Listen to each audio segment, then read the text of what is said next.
আস্তে আস্তে আস্তে আস্তে আস্তে আস্তে আস্তে আস্তে দিক বুঝলি, আস্তে আস্তে দিক। অনেক সবাইকার শখ আছে।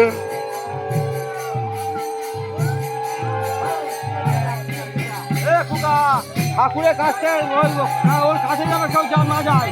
জয় মা। ওর কাছে ওকে যেন কেউ ধাক্কা দেয় না, খালি পড়ে যাবে।